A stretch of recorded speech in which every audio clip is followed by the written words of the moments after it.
نبی پاک نے بھی کچھ جنازے نہیں پڑھے، ترمذی میں ہے، فرمایا عثمان سے جو بغض رکھے اس کا جنازہ نہیں پڑھیں گے۔ حضرت حذیفہ بن یمان اگر جنازہ پڑھتے تو لوگ پڑھتے، وہ نہ پڑھتے تو لوگ جنازہ نہ پڑھتے۔ حضرت حذیفہ بن یمان کہتے ہیں جناب عمر فاروق کی خلافت کے آخری ایام تھے، کچھ دنوں کے بعد وہ شہید ہو گئے۔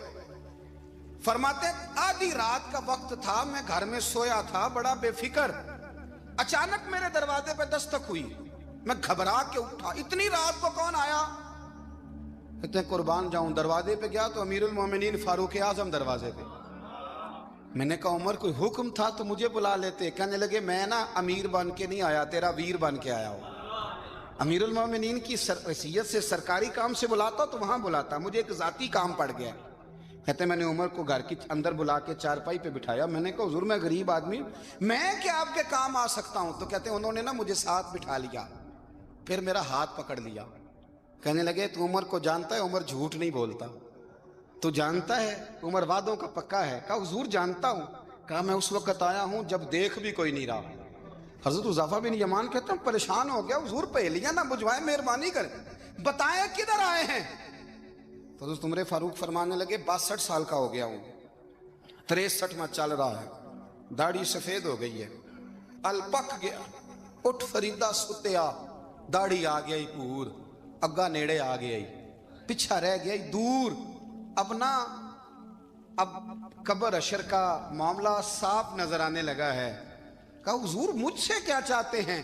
حضرت عمر رو پڑے، کہنے لگے آج میں عشاء کے بعد نکلا ہوں تو نبی پاک کے صحابہ مجھے نیک کہہ رہے تھے، پھر میں نے بچوں کی ماں سے اور بچوں سے بھی پوچھا ہے، وہ بھی مجھ سے راضی ہیں، پر حذیفہ تیرے ساتھ نبی پاک راز کی باتیں کرتے تھے، سچ بتا کہیں عمر کا نام منافقوں میں شامل تو نہیں؟ سچ بتا ان منافقین میں تو شامل نہیں، کہیں اوپر اوپر سے تو نہیں سارا کچھ؟ حضرت حذیفہ بن یمان کہتے ہیں میں باپ کے مرنے پہ اتنا نہیں رویا جتنا عمر کے سوال پہ رویا۔ میں قدموں میں بیٹھ گیا، میں نے کہا نہیں عمر یہ تو میں نے نہیں سنا، لیکن یہ میں نے نبی پاک سے ضرور سنا ہے کہ میرے بعد اگر کوئی نبی ہوتا تو عمر ابن خطاب ہوتا۔ یہ میں نے اپنے کانوں سے سنا ہے کہ عمر جس گلی سے گزرے شیطان رستہ بدل جاتا ہے۔ یہ میں نے اپنے کانوں سے سنا ہے کہ 950 سال حضرت جبریل جناب عمر کی شان بیان کریں تو پھر بھی بیان نہیں ہو سکتا، یہ میں نے ضرور سنا۔ دوستو ساری زندگی حضرت عمر نے اگر دوسروں کا محاسبہ کیا تو اپنا اور اپنے بچوں کا بھی کڑا خیال رکھا، اپنی ذات پر بڑی توجہ دی۔